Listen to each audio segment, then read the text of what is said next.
Everybody, another night, another movie, and I just got done watching 1999's The Outer Towners, starring Steve Martin, Goldie Hawn, and John Cleese. This one I've only seen once before, and I really don't remember being all that impressed with it the first time. I don't know if it was because I was expecting too much from it or whatever, but it's based on it's a remake of the 1970 movie of the same name, which I haven't seen. So unfortunately I can't do a comparison between the two. If you have seen both, please leave a comment in the comment section to share your thoughts on the which one's better and how much it veers from the original source, etc. But for those who don't know, it tells a tale of Henry and Nancy Clark, played by Martin and Hawn, who their son is going off to England, and they've been married for 27 years, and they've hit this point where they're middle-aged, the kids have all left, and they've hit that kind of point in their marriage where they don't know how to be just them together. Their lives have revolved around the kids for so long, etc. It's a kind of cliched story in a way, but George has not George. God, what was his name? Henry. Sorry, I don't know why I said George. Henry, he lost his job about 2 months ago. They've both worked in advertising. That's where they first knew each other as partners. And Henry lost his job 2 months ago, but he hasn't told his wife. He's been keeping it a secret. So now he has his interview coming up in New York, where he intends on going there without telling her, getting this new job, and then just carrying on as if he got a promotion or something. Except she jumps on the plane with him and goes with him to New York, and very fish out of water, literal out-of-towners, comedy of errors. Everything that can happen to them that's bad does happen to them. Not helped when they encounter John Cleese's hotel manager, who's like this kind of the calmer version of Basil Fawlty. I don't know if it's because they thought that Americans couldn't deal with a Basil Fawlty character in a movie, but or maybe they just decided they didn't want to rehash that character. But there is something very, I know it's the kind of role that John Cleese plays anyway, that kind of stuffy, sarcastic character. But I could see a lot of Basil in there. But when they encounter him, it just all goes downhill. They have no hotel room and blah, blah, blah. And it's just basically their experience, like being in London, trying to get ready for Henry's interview the following morning, and just watching as they experience New York, really. It's a lot of fun. I think seeing that it was Steve Martin and that, and reading the back of the DVD case and that, I think I was expecting this hilarious laugh out loud movie.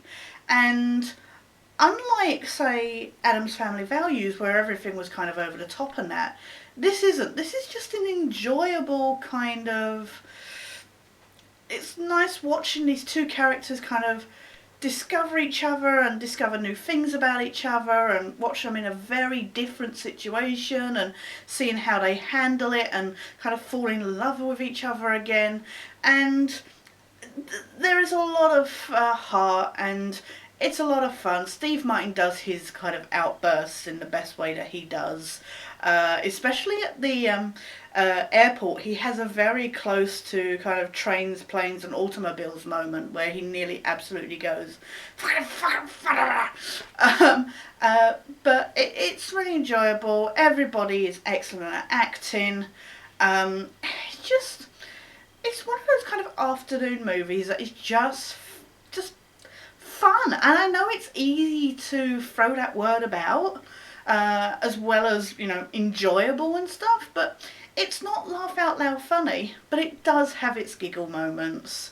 And it is fun watching these characters play out. It still cracks me up to think that they actually got the real Mayor of New York, Rudy Giuliani at the time, to make a cameo in this.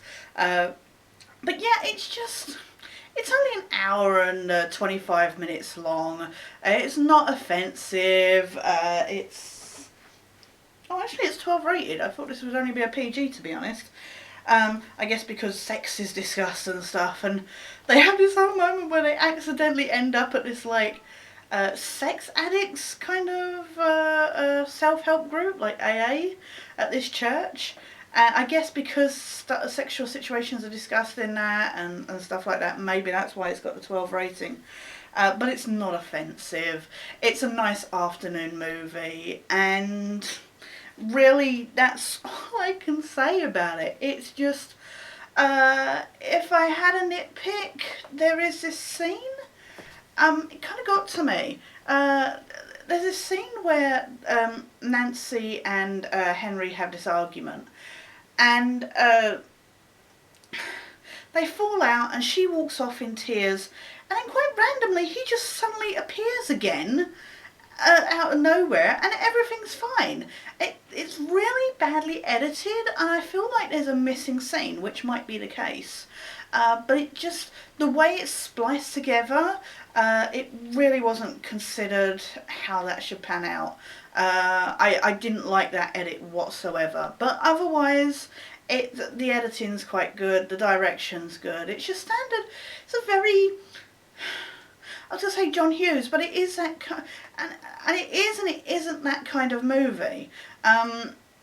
It's not as laugh out loud funny as, say, John Hughes' movies tend to be, but it's got the same kind of heart.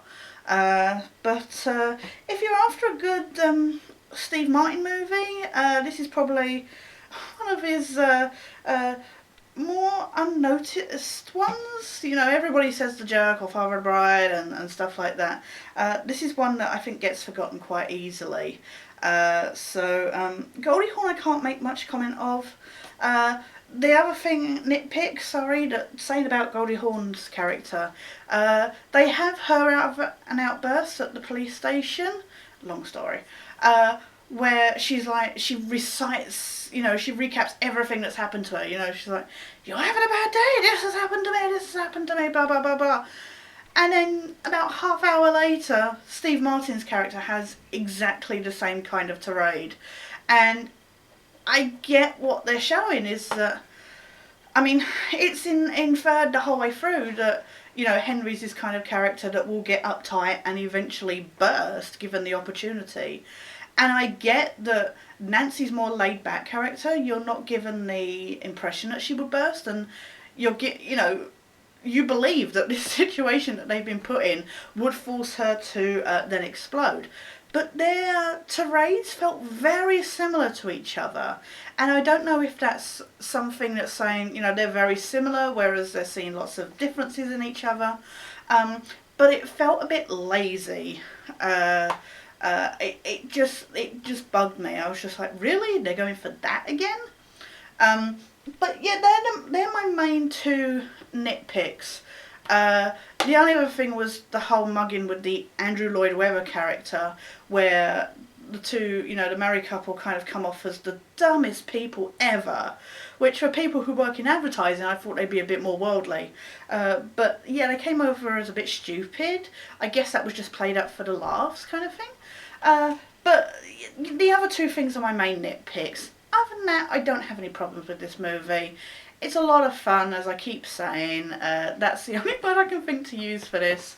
I would easily give it a 7 out of 10. Part of me wants to give it an 8 out of 10 because this seating, I did enjoy it so much more than the last time. But it's not as perfect a movie as I would probably like from this kind of genre piece, and especially not from these actors.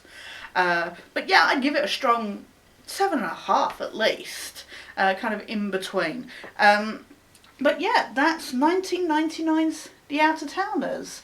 That was tonight's movie. Please like and subscribe and share your thoughts if you've seen this. And as I said at the beginning, if you've seen the original movie, then please let us know what that's like and, you know, whether it's worth me picking up or anything. But for now though, we'll be back again tomorrow, of course. For now though, this is Sketch, signing out.